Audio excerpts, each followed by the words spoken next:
Welcome and thank you for joining us for our last, but not just the last for the season, CYA virtual lecture series. This is our 5th session. And as I said, our last one for the summer, but don't worry, we intend to come back and resume again in September. As many of us are adjusting to this new norm of learning and working virtually and remotely, CYA has worked hard to stay connected with its community. So far, we have been fortunate with this virtual lecture series. It's been well attended, and every time we're getting more and more people. This time I hear we have about 180 in line to hear our speakers. I'm greatly honored to have such an impressive and accomplished individual virtually with us today. Besides being a distinguished and very much awarded professor of anthropology with many accolades to his name, he's also an important advisor to us at CYA. Over the years, he's been a very, very consistent advisor to me and a very close friend, and I'm always thankful for his friendship. He has also been instrumental in guiding us on how to run this virtual lecture series and how to do things right in terms of our legal obligations to the speakers and to the listeners. And this is now Michael Herzfeld I've been talking about. And in the field of anthropology, Michael needs no introduction.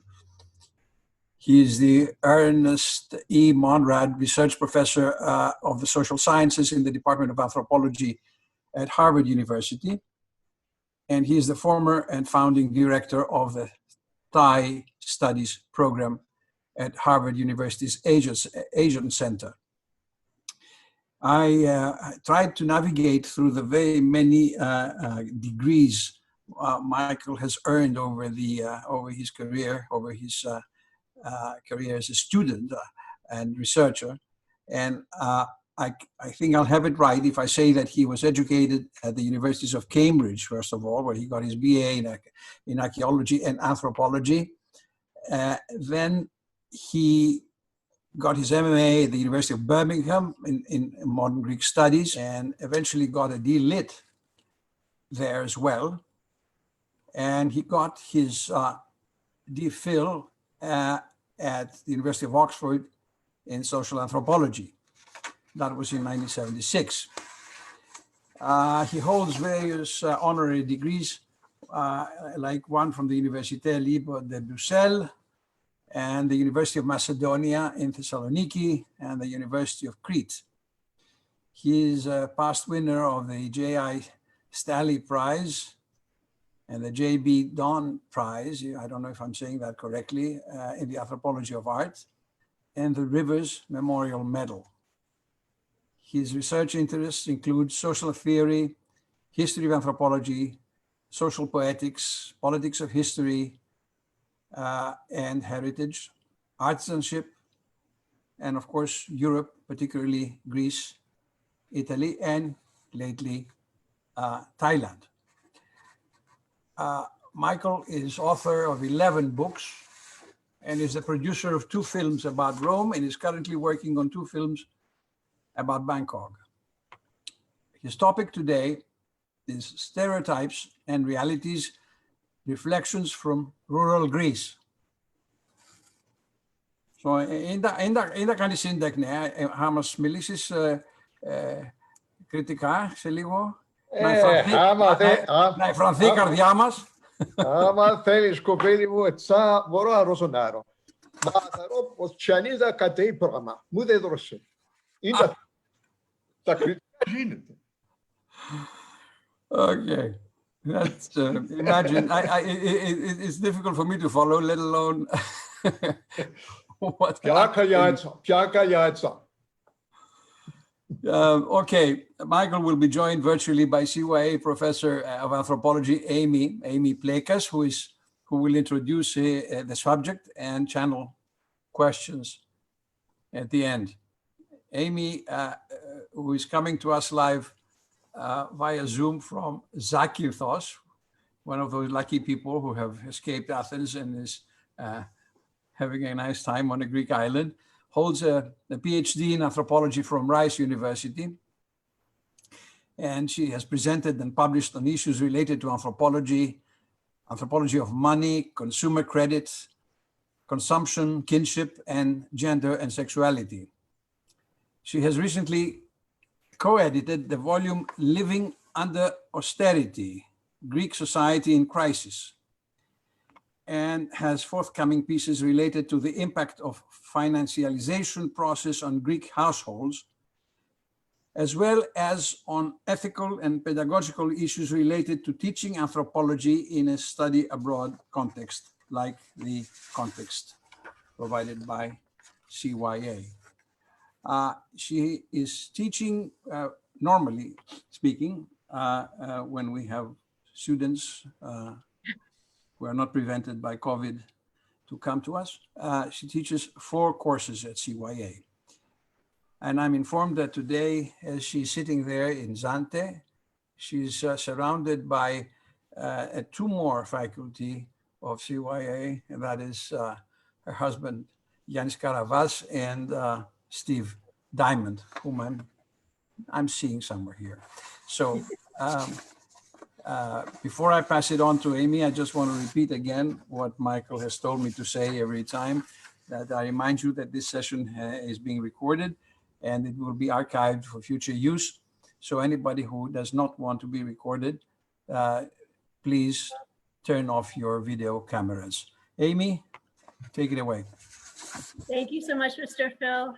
As you mentioned, I'll be helping facilitate for today's virtual lecture series. And thank you so much for inviting me and giving the chance to participate in this really great CYA initiative.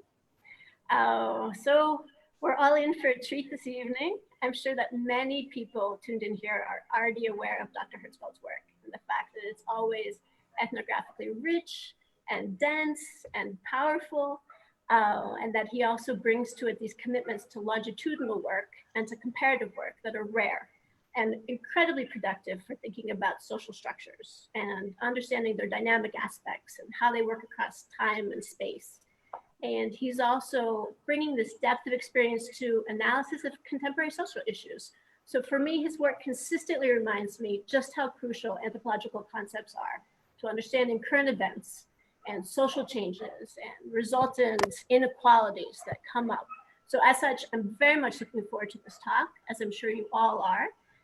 And I'm particularly looking forward to hearing Michael turn his attention to the current pandemic and its effects that we've all been living through, the least of which are Zoom lectures, which function a bit differently, which is part of my role here that I'll mention now.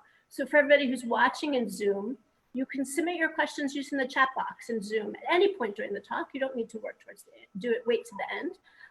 And Michael will try to get to them after his presentation. And you can also, if you're following on Facebook Live, submit your questions there via Facebook Messenger, and we'll try to get to those as well. So, and to remind you again, it's being recorded, and a link will be sent to everybody who's registered within 48 hours of the lecture, so you can review it again there too.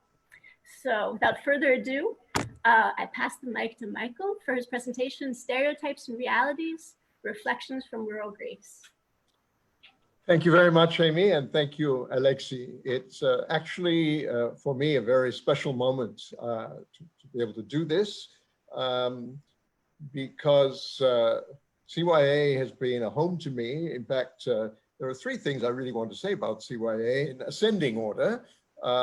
The first is that it's always provided me with a quiet place to come and work and talk to friends and see what's going on in Athens. Its second reason is that it was my very first academic job when I taught for CYA in I think it was 1971, actually, my first stab at it. And I remember that Mr. Phil's mother told me after she'd hired me that she had thought I was much older than I then turned out to be. It was because I already had no hair. But that since she'd already promised me the job, she felt she couldn't really get out of it. She had a very strong sense of hypokriosi, of obligation. And this is one of the concepts I'm going to be talking about, so it's very relevant. And then, of course, the third reason, most important of all, is that this CYA gave me my wife. This is where I met Mia, whom virtually all of you, I think, know. We just celebrated a few days ago our 46th anniversary. So I think CYA can be congratulated on providing some durability in our lives. So without further ado, I'm going to disappear from your screen and you're going to have something much more beautiful. But my first proposition here is that there is no such thing as the typical Greek village. When I started doing fieldwork in Greece, way back in the late 60s, in fact, people would sometimes say to me, well, it's all very well you go to these villages, but what have they really got to do with the social realities of a large and important country?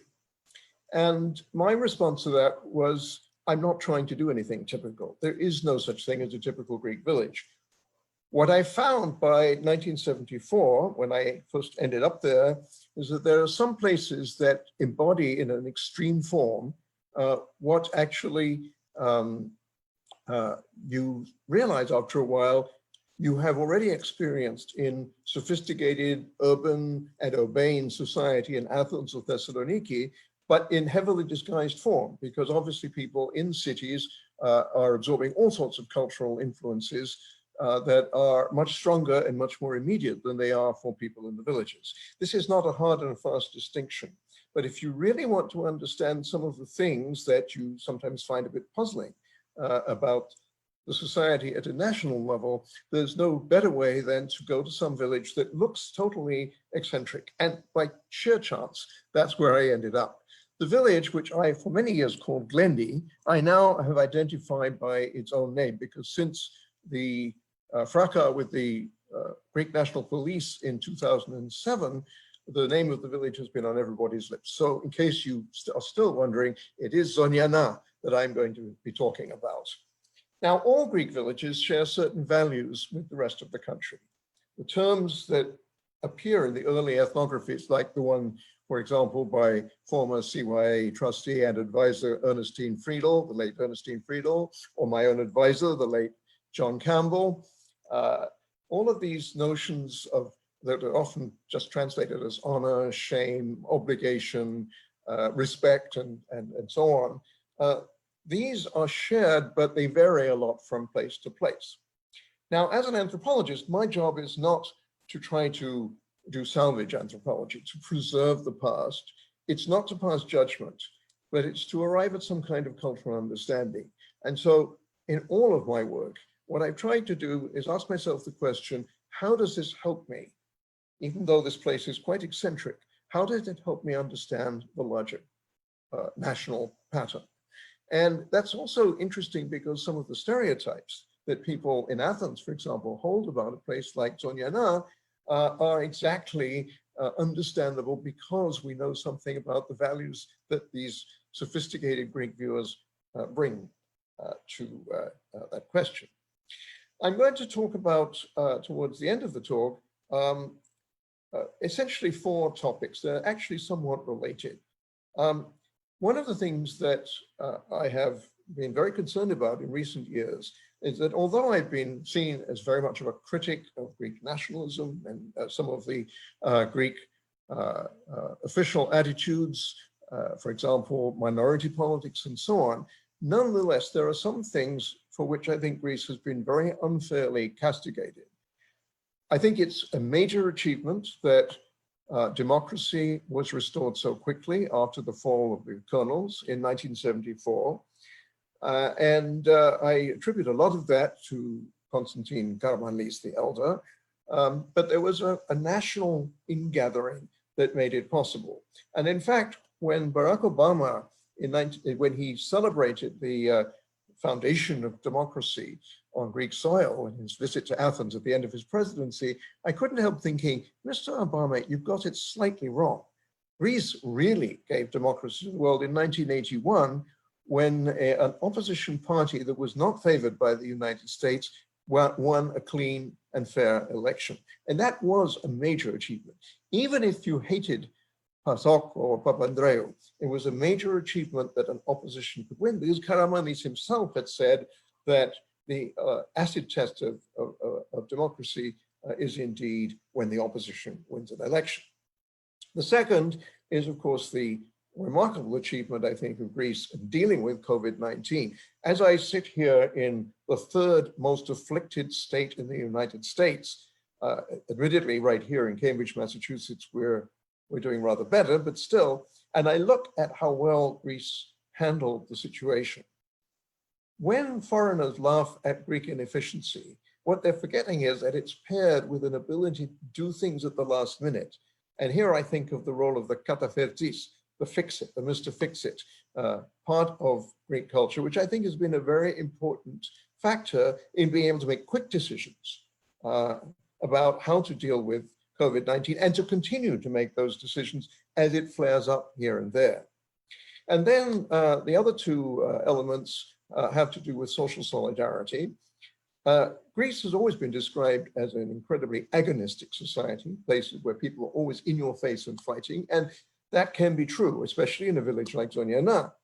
But those villages also have reconciliation rituals, and that should tell us something.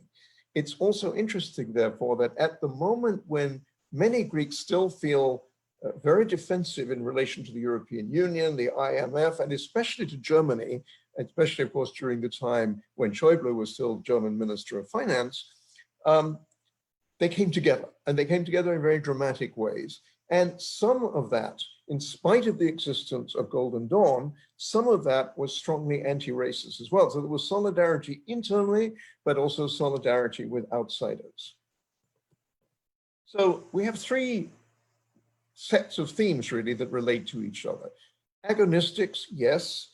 Hospitality can be very agonistic. If you ever try to turn hospitality down, you'll discover it very quickly, because hospitality is not only an expression of generosity, it is also an expression of competitiveness and of solidarity, both by your host with his fellow villagers, but also with you as the visitor.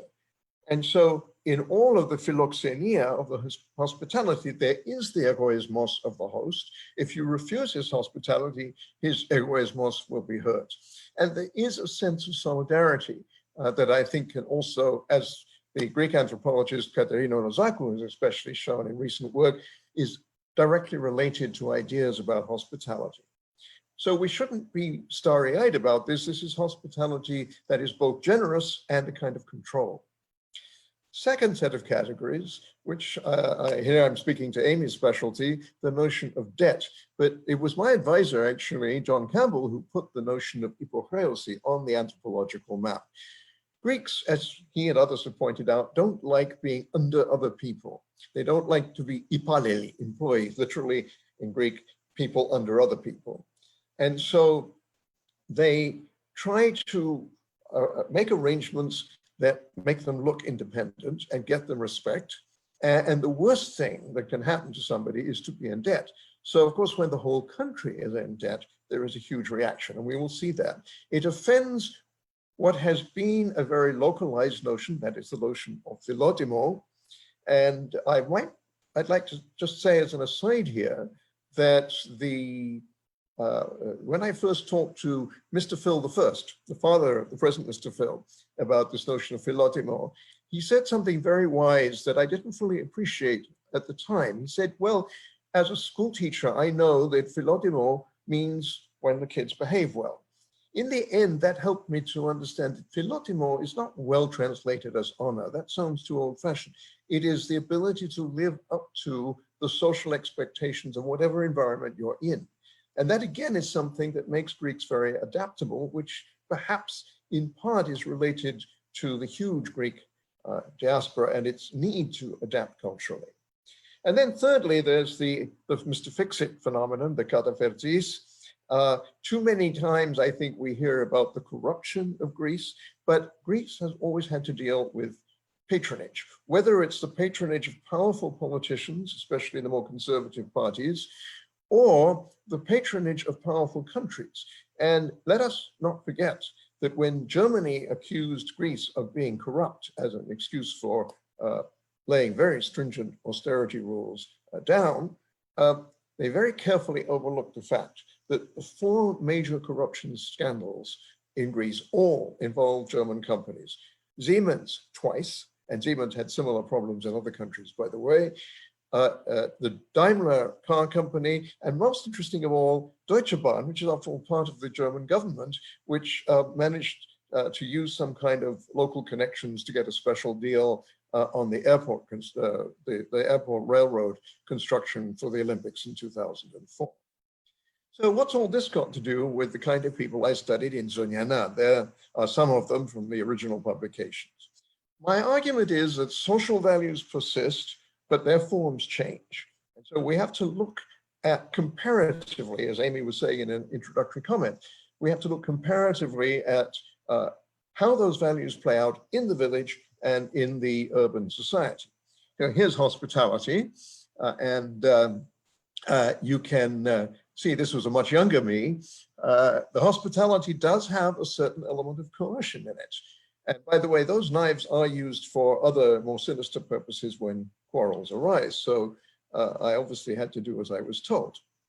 But there is also a lot of very public generosity. These people are carrying kanistia, they're called, they're baskets containing a quarter of an animal, usually a sheep or a goat, a loaf of bread and some pasta or rice. And they're taking them to the site of what is going to be a wedding on the following day. These are the relatives of the bride and groom. Now, of course, this is much more recent. This is just a couple of years ago. Zonyana may not be a typical village. It has inflation like the rest of Greece. So now nobody wants rice or pasta because that's cheap stuff. They want meat, but the meat is now a full animal. And I would argue that the concept of egoismos, self-regard, as it's usually translated, is very important here because people compete, and as they compete, they also start to compete commercially. So the first instance of that was the development of a huge number of cafeteria. By the time that reached its height in about 1978, there were 29 cafeteria in a village of 1,450 people. There are other kinds of competition that are more sinister, the famous animal theft, which of course we anthropologists simply see as a form of reciprocity. You steal my animals, I steal yours. The goal is to become friends, as they say. Why do you steal to become friends? Because you show that you're tough and therefore you'll make a good ally. And I am sure that since Mr. Phil referred to, as we were chatting, he said, are you going to talk about all the times we fought? I want to say, Mr. Phil, I think that's exactly why you and I are such good friends, because after all, we had some good fights, and like good Zonyani, we then became kardiachi fili, friends of the heart. This is a process that has happened to me many times in Greece, though perhaps not as dramatically always. I remember once in a restaurant, for example, having a fight with a waiter who then decided that since I'd stood up to him, I was interesting, sat down with a bottle and 2 glasses, and we spent the rest of the evening drinking together. That would never happen in the US or Britain. Now, meat, as I said, is a sign of inflation, and here is inflation. This is a baptism and wedding joint, baptism and wedding feast. And there are 3 of these stands, so you can imagine how many animals had to be slaughtered. In the old days, all of that meat would have been from stolen animals, which means a lot of friends. But now there's a new form of competition. I grow better lettuce than you do. This is men who in 1974 would stare at the single plate of salad put in the middle of a table for 20 men and ignore it completely. And now they compete to produce better greens, better zucchini, better tomatoes. Everything except the thing at the back on this table is vegetarian. The meatballs are not meatballs at all. But back in the old days, of course, everything was tougher and harder, and meat was the symbol of male virtue. The same man now many years ago. So back then, he was a shepherd already with flocks, both very close to the village. He bought some grazing land in a coastal area called Panormo, and now he owns a restaurant and 2 shops in Panormo, and the whole clan has expanded in this way because the Zonyani also have a kinship structure that that allows them to recognize each other by their surnames. If you have the same surname, you're basically going to be able to cooperate. And that's an assumption that I think is not so common in other parts of Greece. Now, of course, the very famous thing about Zoniana are these signboards, which are used as target practice by the locals. Actually, my favorite, which I want to make the part of the title or the cover of my next book, is this one, the stop sign. Everybody's shooting at it. But there are also other dimensions to life in the village. And I just want to show you now two things. First, the dancing is also agonistic, it's competitive, but it's solidarity, brings people together. And the groom here is marked, I think you can see where the hand is moving around.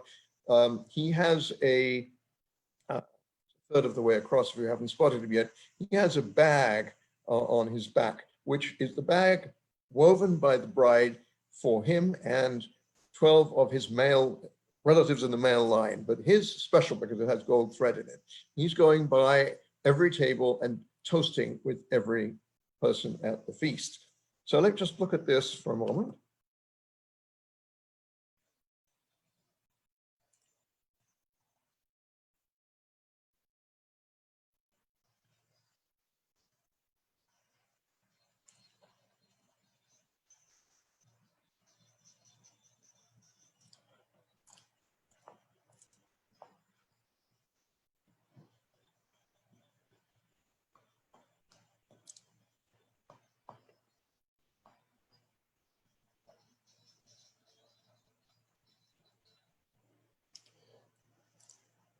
Now, how do we, oops, okay, now I've got to get it back again.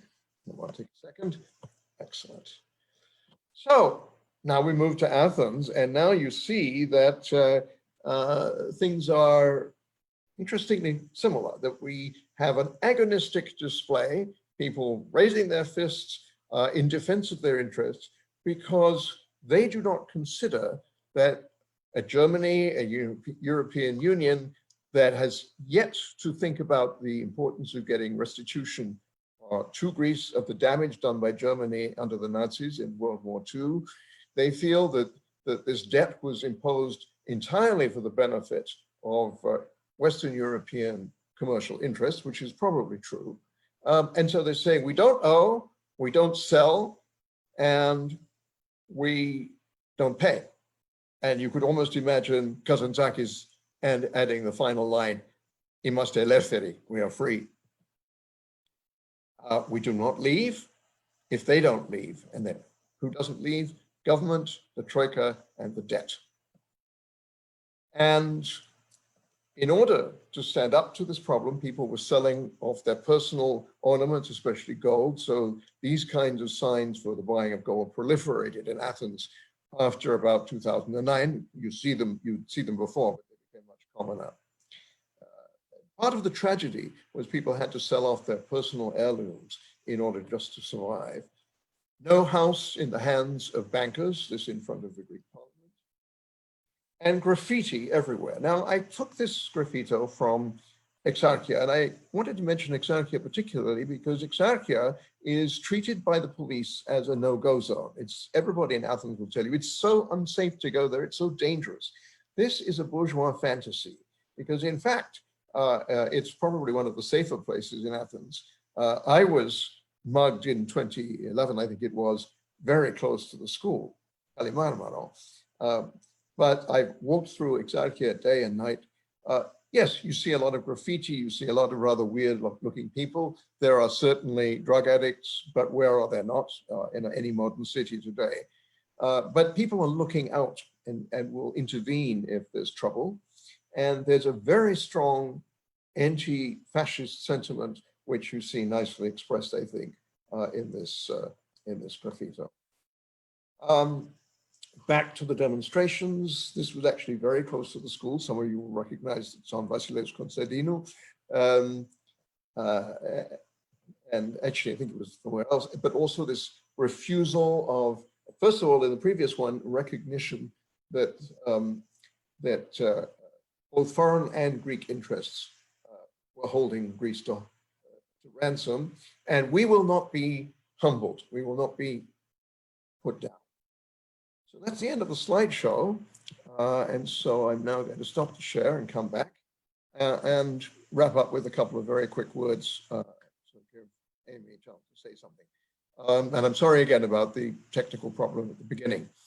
What I tried to do very quickly was to show you that the way in which Greeks today respond to external pressures, whether you agree with them or not is irrelevant, but the way that they respond is to some extent still an expression of values that are very close to the hearts of people in these villages. And if you can somehow get rid of that slightly condescending urban bourgeois attitude to places like Zonyana that I run into all the time when I tell people where I've been working, not of course at CYA, but you know, when you'll know the kinds of attitudes I'm talking about, and you realize that these people who've been excoriated in the press for daring to face down the police are simply bringing out a form of agonistic expression that is still present and informs the way in which Greek people today deal with the reality, because it is a reality, of the bullying of Greece that has been done by a number of foreign powers, including the one that I'm from and the one where I now live. And of course, one could say that Greek governments have not always behaved well in this or that respect.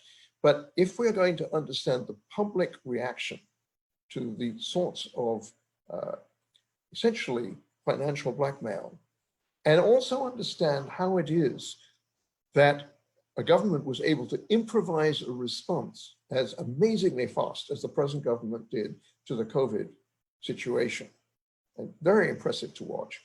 I think that looking back at these other places that seem to preserve in a fuller and perhaps a more simple form, values that still inform the way that Greek people feel, then you can understand also how sometimes quite hostile relations can be transformed into real solidarity. As for example, when Greek people see refugees or migrants being mistreated, the usual reaction, there are plenty of biased Greeks, as there are biased people anywhere in the world, but it's been very interesting to me to see how strongly some groups have reacted in the defense of these people who come from elsewhere.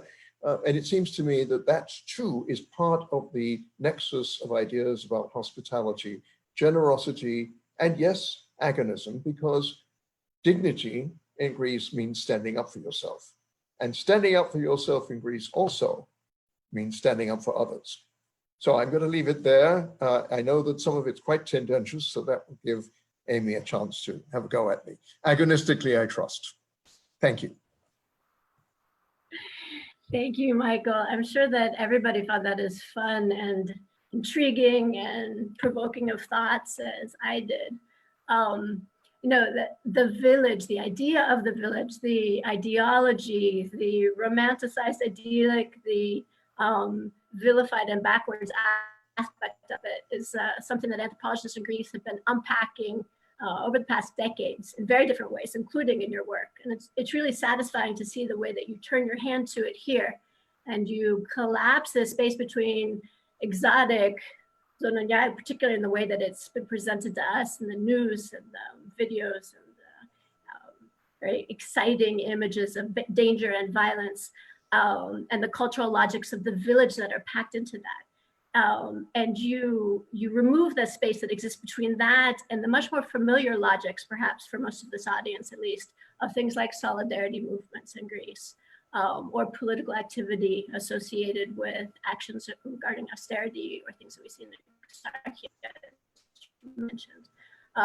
And tracking these like moral codes across domains is very much the best work of anthropology, like the satisfying, illustrative work of anthropology. So I thank you so much for that. I think that you probably give everybody a lot to work with here as a starting of a conversation with questions.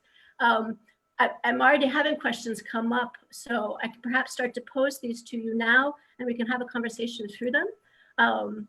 The first question, I gotta bring these out now. Sorry.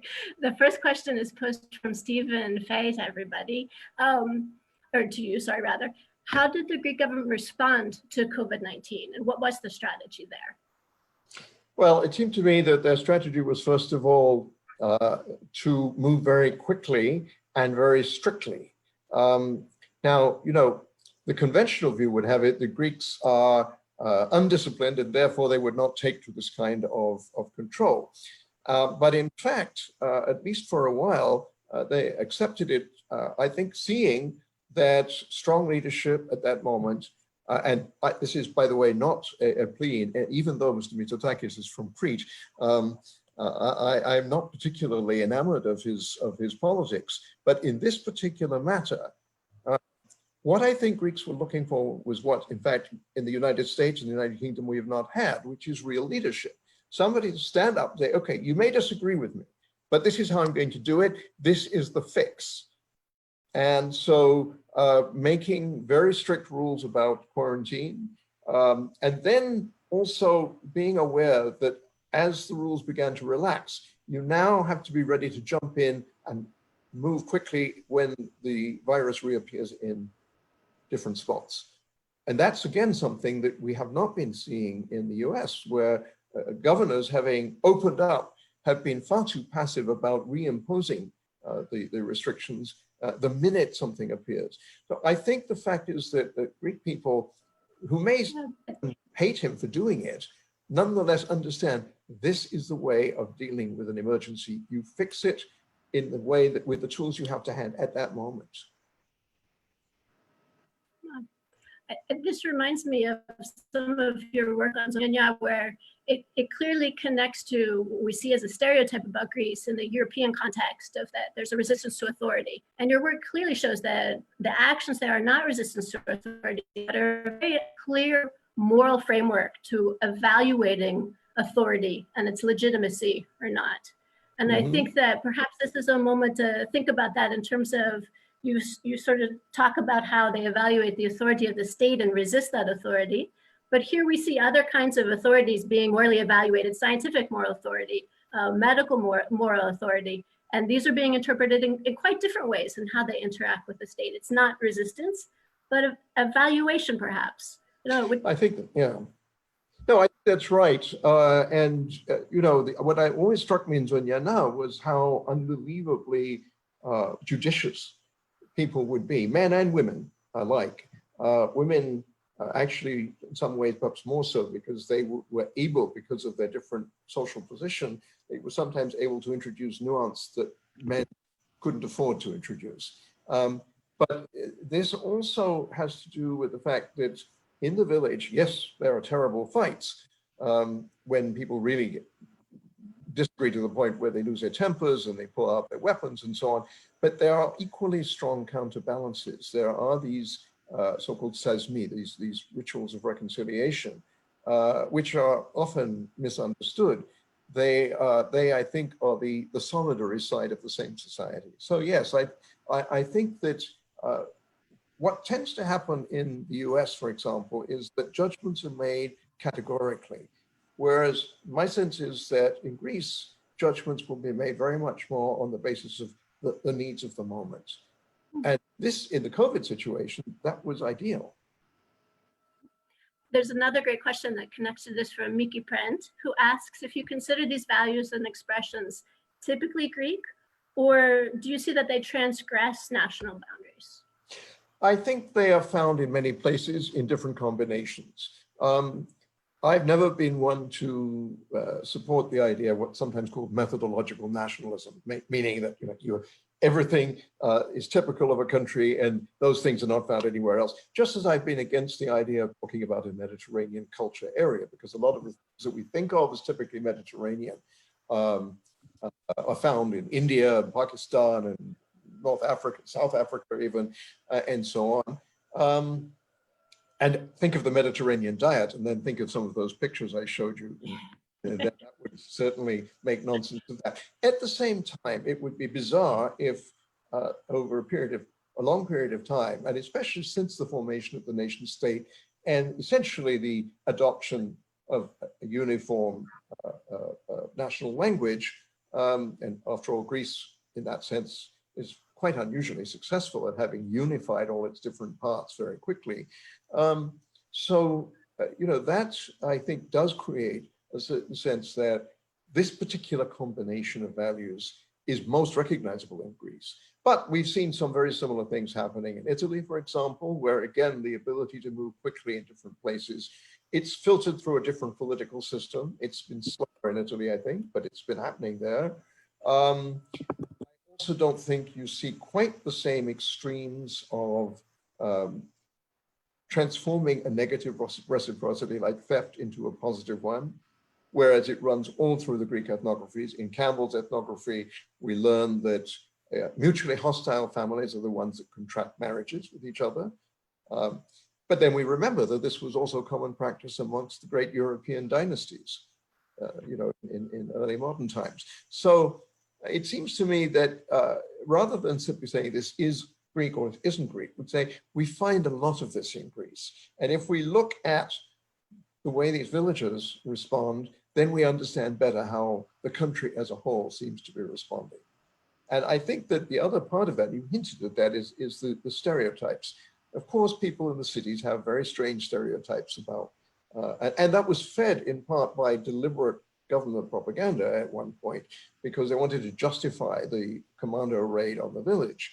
And so the media were encouraged to produce really sensationalist nonsense about the village. But you know, that's all in the past, and we can learn from that experience as well. To follow up on this, Georgette Hasiotis asked that, as you've mentioned elsewhere, Zonyanya, people have expanded far beyond the village and live in town and make up suburbs, and they're spread through Crete. So it's a village as much as an idea as a geographical locality. Do you observe that the competitive spirit changes or something happens to it in any way when the people transition to urban life? It's a great question, and something I've been writing about just now, actually, because Crete, Western and Central Crete, has a characteristic that is very rare in the rest of Greece. And that is that kinship, now we go to basic anthropology, right? Kinship is differently organized. Yes, you have somebody who is related to you by blood through male and female links is still your relative, but the emphasis is on the male links in what we call patrilineal or agnatic kinship. So like mafiosi, which is another European example, villagers from the Milopotamos region and Exarchia are able to organize themselves in much larger voting blocks, first of all, which means that when in the old days, the politicians used to come collecting votes, they would go to the most powerful shepherds who could deliver a whole sub-clan to them. That would be 200 votes right there. And they would baptize the children, so that the sense of obligation would then be locked in, right? So there you have your obligation and credit. But at the same time, these shepherds then began buying properties like the one I mentioned, bought property in Panormo. They bought properties in Iraklio, and there's a whole area of Iraklio which is entirely occupied by Zonyani and Anoyeni, people from the next village. So when the police raided Zonyana, they also raided that suburb because they knew that was a place where the Zonyani were. So the village has expanded, but in a way that is only possible because of this patrilineal kinship structure. And in this, the Cretans actually resemble the South Chinese lineages studied by my good friend and colleague, James L. Watson, who wrote about one lineage in Hong Kong, which 3 generations later has very few representatives, in fact, in Hong Kong. But there are whole generations now that speak English and Dutch, don't speak a word of Cantonese. Some of them don't speak any Mandarin, but they are still connected with each other because those kinship links are very strong. So at that point, the clan identity actually supersedes out of the village identity, I think. Interesting. And there's a couple of questions I'm going to combine here that I think expand that a little bit as well. Nigel Kennel wants to know a little more about sort of these, you stress the commonalities between the city and the village. And he noticed in his time in Athens that Athenians essentially live in villages, Abaloki, Pangrati, Poronaki, Exarchia, for example. So is the village, even in these contexts, a predominant factor in shaping Greek values generally?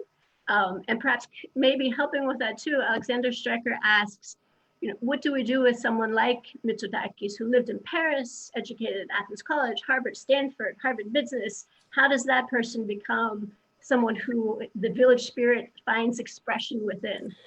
Right. Well, Mitsotakis is actually very interesting because he is a very sophisticated person. And his father was a classic local politician. I remember right after the fall of the junta, his father and Pavlos Voloudarians created a party called the Neofileleftheri. That was interesting, neoliberals. I mean, that was prefiguring this term that's now become, a bad word for anthropologists. But anyway, it was a fairly liberal leaning party, and it eventually became the liberal wing of the Nea Demokratia. Now, I maintain that one important factor in father of Mitsotakis, Konstantin Mitsotakis, becoming prime minister was the fact that he and his sidekick were able to bargain with Nea Demokratia and say, if you will allow me to run for prime minister, I will bring 250,000 votes from Crete into the equation, and that can make a huge difference. Something like that must have happened because he was an outsider and suddenly he was party leader. So I think there's some connection between the sheep thieves and the Mitsotakis family. I'm sure that Kyriakos has had nothing to do with any of this. I think I saw him once or twice when he was at Harvard. I never really got to meet him, but I did meet George Papandreou. These people, of course, as I do, as you do, we all carry multiple cultural identities. People in the village do as well. Many of them have lived in Germany or Belgium as Gastarbeiter. They know very well what other people do in other places, and they adjust their values sometimes to some of this. So this is an important point. We shouldn't ever talk about cultures. There is actually no such thing as a Greek culture, right? We're of course singing the same song here, but this is partly anthropology's fault because anthropology until 20 years ago was peddling this idea of cultures as if they were like nations. And this is exactly what we mean by methodological nationalism, right? So now we're dealing with people who are sophisticated, they're cosmopolitan. Do they carry something of the old value system? I'm sure they do. I'm sure that neither Papandreou nor Mitsotakis would have been as successful in their respective ways as they have been had they not been able to bring to the equation also a sense of recognizability. That is, that your average Greek voter immediately sees something in the way they behave that makes sense culturally. But that cultural sense is in flux all the time. So what worked for Konstantinos Mitsotakis might not work for Kyriakos Mitsotakis. Being an intelligent man, he adapts to the present circumstances, as did the young Yorgos Papandreou, the same thing. Thinking of culture as fixed is what nationalists want us to do, because it makes it much easier then to say, and anyone who comes from the outside is an enemy. And that's the route to fascism. But this is not, you can be a conservative lover of your country and still not have this kind of ultra-nationalism. And indeed, there are many people I know who are like that, who are very generous and display this kind of solidarity precisely because at this time, it fits with their sense of what decent people mean by anthropia, but they're using a Greek term. There's anthropia is another one that we could talk about. And I think that's been very influential in the solidarity movement as well. I know that we're supposed to be wrapping up at 8, but we started a little bit late. Would you like to take one more question? Sure. Okay. Yorgos Daramas asks if perhaps you would like to balance a bit the very positive image you've presented, asking what about familial immoralism that you've so nicely analyzed elsewhere? Do you think that creates tensions in village life? Is there something you can offer there? Well, first of all, I hate that term amoral. And I think most anthropologists do. We shouldn't forget that E.C. Banfield, who coined it, was a missionary, so he had certain kind of religious orientation. When he went to work in Italy, he went in with the idea that is very typical of Northern European Protestant cultures, if we can use that term now, that if you were going to be a friend of somebody, it had to be disinterested, otherwise it wasn't real friendship. Now, we know in Greece, when you use the word philos, it can be both interested and disinterested at the same time. Nobody has any difficulty with that. That's an artificial separation. So what's wrong with this term, amoral familism? Banfield actually showed what was wrong with it in the very title of his book, because its subtitle is The Moral Basis of Backward Society. He understood these people had a morality, but then he just rejected it, refused to think of it, because it wasn't his morality. It wasn't the morality of a middle-class American Protestant missionary. So it seems to me that, yes, of course, there are people in the village now who are saying, and they're mostly members of the smaller clans, by the way, that did not manage to affiliate with those powerful politicians in 1974, who are saying it's time for a change. So they tended to vote Syriza very quickly. They tend to vote PASOK or Syriza, PASOK earlier on. I remember those small clans got together in late 1974 and created a society called Tamikravo Balkania, the Little Balkans, because they wanted to say, you know, we have a relationship now to the big clans that Greece has to the Western European powers. So they see all of this, and they saw the power of the large clans as stemming from those arrangements of patronage. But the fact of the matter is that until Greece could get rid of a system in which, if you didn't know a politician, you couldn't get a hospital bed for your ailing grandmother, what else could they do? So on the one hand, there's a lot of criticism of the morality, and on the other, and there's some hilarious mandinades made up by villagers about the way that the politicians behave when they come looking for votes and what they do afterwards. We don't have time for those, but they're pretty amusing. You can find one or two of them in the book, actually. But there is criticism, and this is the point I want to make. We're not talking about people who are simply acting like a stereotype and all acting alike. I would never say the Zoniani do this or that. I'd say Zoniani, some Zoniani, most Zoniani, but not the Zoniani. That's a very dangerous word because it implies everybody acts in concert. What I think we should be looking at is precisely how the criticism of these patron-client inequalities masked as friendship is beginning now to change the conduct of political life in the villages, helped by the fact that part of being agonistic means that when you feel the moment is right, you stand up to the powerful politicians. And so some of these shepherds would in fact loose off really quite hilariously critical mandinades at these visiting politicians to tell them what they thought of the fact that they were dressing up in Cretan costumes, trying to look right, affecting to speak dialect and so on. I can get away with speaking dialect because they consider me, you know, Ernest E, one of ours. But when the politicians do it, the villagers are looking for holes in their defenses, because this is what you do when you're arguing with your friends. This is what I do when I argue with Mr. Phil. We pick holes in each other's argument and have a marvelous time, and then end up having a tremendous meal and some, I hope soon, some rizzina to go with it. So there it is. Maybe this is a great place to close here with flexibility and agency in terms of people employing these ideas.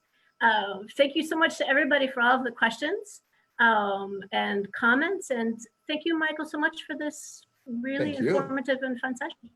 I'm going to pass things back over to Mr. Philippopoulos for some concluding remarks. And thanks again. Thank you, Amy. I was muted. Oh, yes. Regarding this was tremendous. That's something, Alexia, I have never done to you. I have never muted you. Or you. No, we can't do this to each other. No. Indeed not. Thank you so much. We are grateful for this talk. It was informative. It was enjoyable. Thank you so much. And thank you all for participating in these first 5 sessions of this pilot season. We had a blast preparing them, and we have enjoyed expanding our horizons alongside you as we listen to so many experts in their fields, all associated with CYA. I want to thank in particular Billy Simopoulos, who is doing all the background work and the preparation, really the hands-on man on this series. And we're grateful to all of you for your support and for your words of encouragement that we've been receiving. It brings us great joy to see that CYA has had such an impact on so many people's lives. And I was particularly touched looking at the chat box to see that how old friends and classmates are meeting thanks to this series. There's a nice little message from 4 dear friends from the class of 1969, 1970, Barbara, Spiros, Anne, and Sharon, all sort of shaking hands virtually. And as we conclude this first season, I would like to remind you that CYA will resume, as I said, in the fall with equally interesting lectures. We will continue to bring the service to our audience in celebration of the oldest study abroad program in Greece and the best. And it will be a happy day when we can all stop doing it this way and we can all get together for a glass of wine. We wish all of you viewers good health, and we hope that you all have a good remainder of the summer in the safest possible way. We will see you again in September. Thank you very, very much. Bye-bye.